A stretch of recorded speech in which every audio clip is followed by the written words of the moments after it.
Guddu singer का video गाने देखने के लिए सब्सक्राइब करिए और बेल आइकन को दबाना बिल्कुल ना भूलें और शेयर करिए, लाइक करना बिल्कुल ना भूलें।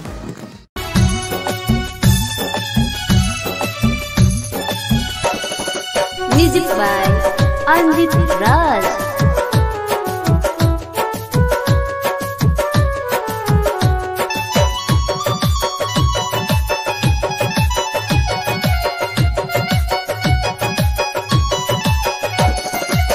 छोरा ही के रहे तब प्यार काहे कैलो, संगे जिए मरे के सपना देखैलो। हाँ, छोरा ही के रहे तब प्यार काहे कैलो, संगे जिए मरे के सपना देखैलो। क्रिया कसम सब भूल गईलू हो, हाँ भूल गईलू हो। दिलवा से खिलवाड़ हमरा कैलू हो, प्रेम के रोगवा लगा के पगलैलू हो। दिलवा से खिलवाड़ हमरा कैलू हो, प्रेम के रोगवा लगा के पगलैलू हो।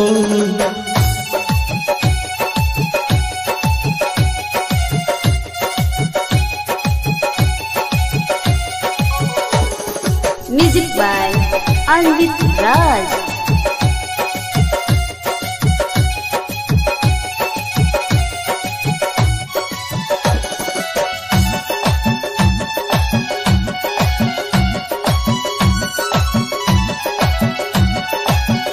दर्द इतना पीड़ितिया में दिहलो, आँखिया से हरदम रोदवा बहेला। जब प्यार के किश्ती चलेला तो किनारा ना मिलेला, जब डूब जाला तो सहारा ना मिलेला। दर्द इतना पीड़ितिया में दिहलो, आँखिया से हरदम रोदवा बहेला। आँखिया से हरदम लोदवा बहेला। हमारा से दगा तू तो कैलू हो, ये जान कैलू हो। दिलवा से खिलवाड़ हमरा कैलू हो, प्रेम के रोगवा लगा के पगलैलू हो।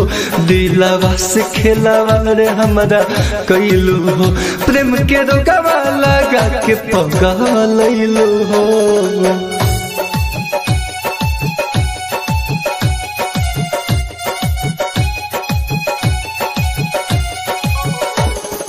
म्यूजिक बाय अंजित राज।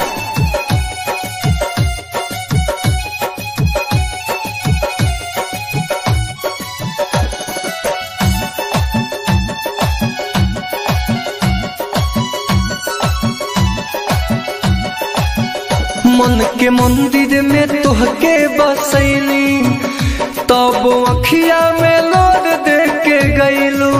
जवन बसल रहेला दुनू अखिया में, उहे अजीब दर्द दे के चल जाला छतिया में। मन के मंदिर में तोहके बसैली, तब अखिया में लोर दे के गईलू।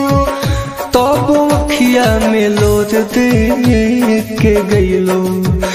अंजित राज के बहुत सतैलू हो, तू सतैलू हो।